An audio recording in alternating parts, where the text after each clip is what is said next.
बहुत पुरानी बात है। दूर पहाड़ों के बीच एक खूबसूरत जंगल था जिसका नाम चांदनी जंगल था।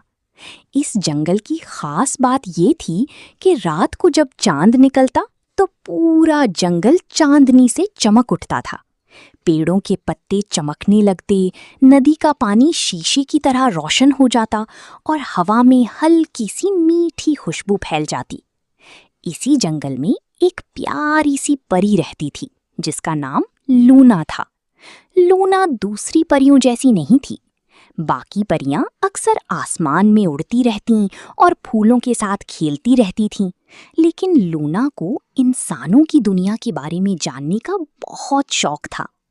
हर रात वो जंगल के किनारे बैठकर दूर गांव की रोशनियों को देखती और सोचती, इंसान कैसे रहते होंगे? क्या उनकी जिंदगी भी इतनी ही खूबसूरत होती है? एक रात जब चांद बहुत रोशन था, लूना ने फैसला किया कि वो जंगल से बाहर जाकर इंसानों की दुनिया देखेगी।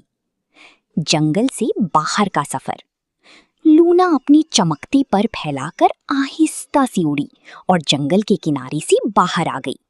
थोड़ी देर बाद उसे एक छोटा सा गांव नजर आया। गांव में सब लोग अपने घरों में सो रही थी, लेकिन एक छोटा सा लड़का अकेला बैठा था। उसका नाम अयान था। अयान का चेहरा उदास था। लूना चुपके से उसके पास आई और धीमी आवाज में पूछा, तुम इतने उदास क्यों हो? अयान पहले तो डर गया क्योंकि उसने कभी परी नहीं देखी थी। फिर धीरे से बोला, हमारे गांव का पानी का कुआं सूख गया है। लोग बहुत परेशान हैं। अगर पानी ना मिला तो हमारा गांव खत्म हो जाएगा। लूना को उसकी बात सुनकर बहुत दुख हुआ। उसने सोचा, अगर मैं परी हूं तो मुझे किसी की मदद करनी चाहिए। लूना को याद आया कि चांदनी जंगल के अंदर एक पुराना जादू का चश्मा है। कहा जाता था कि उस चश्मे का पानी कभी खत्म नहीं होता। लूना ने अयान से कहा, अगर तुम हिम्मत करो तो मैं तुम्हें उस चश्मे तक ले जा सकती हूँ। अयान ने तुरंत हाँ कर दी। दोनों रात के अंधेरे में जंगल की तरफ चल दिए। अंधेरा और इम्तिहान। जंगल में जैसे जैसे वो अंदर बढ़ते गए, रास्ता मुश्किल होता गया। कभी अंधेरा बहुत घना हो जाता, कभी अजीब आवाजें सुनाई देती। अयान थोड़ा डर गया। लूना, क्या हम सही रास्ते पर हैं? उसने पूछा। लूना मुस्कुराई और बोली, जब दिल साफ हो और नीयत अच्छी हो तो रास्ते खुद बन जाते हैं। थोड़ी देर बाद वो एक पुरानी गुफा के पास पहुंच गए। गुफा के अंदर से हल्की सी नीली रोशनी आ रही थी। यही जादू का चश्मा था। लालच का इम्तिहान। जब अयान ने चश्मा देखा तो उसके पास एक पुराना संदूक भी पड़ा था जो सोने और हीरे से भरा हुआ था। एक आवाज गुफा में गूंजी, जो भी इस चश्मे का पानी लेना चाहता है उसे पहले एक चीज चुननी होगी, या तो सोना या पानी। अयान ने संदूक की तरफ देखा।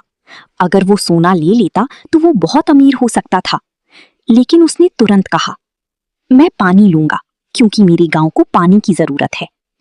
जैसे ही उसने ये कहा, गुफा चमक उठी, संदूक गायब हो गया और चश्मा और भी ज्यादा रोशन हो गया। लूना मुस्कुराकर बोली, तुमने सही फैसला किया, इसीलिए ये चश्मा अब हमेशा तुम्हारे गांव के लिए पानी देगा। गांव की खुशी। सुबह होने तक लूना और अयान गांव वापस आ गए। अयान ने चश्मे का पानी कुएं में डाल दिया। अचानक कुआं पानी से भर गया, साफ, ठंडा और मीठा पानी। गांव के लोग खुशी से झूम उठे। सबने अयान को हीरो कहा, लेकिन अयान ने सिर्फ इतना कहा, ये सब लूना की वजह से हुआ। लेकिन जब लोग लूना को देखना चाहती थी, वो गायब हो चुकी थी। आखिरी राज। उस रात अयान ने आसमान की तरफ देखा। चांद के पास एक छोटी सी चमकती रोशनी उड़ रही थी। उसे लगा जैसे लूना दूर से मुस्कुराकर कह रही हो, जब भी तुम किसी की मदद करोगी समझ लेना मैं पास ही हूं। और उस दिन की बात चांदनी जंगल की परी की कहानी पूरी दुनिया में मशहूर हो गई। कहती हैं कि अगर आप कभी रात को जंगल के पास जाओ और चांद की रोशनी में हल्की सी चमक देखो तो शायद लूना अभी भी किसी की मदद कर रही हो। अगर आपको हमारी कहानी पसंद आई हो तो चैनल को लाइक और सब्सक्राइब कर दें, और अपने नाम की कहानी सुनना चाहते हैं तो अपना नाम कमेंट में जरूर लिखें। शुक्रिया।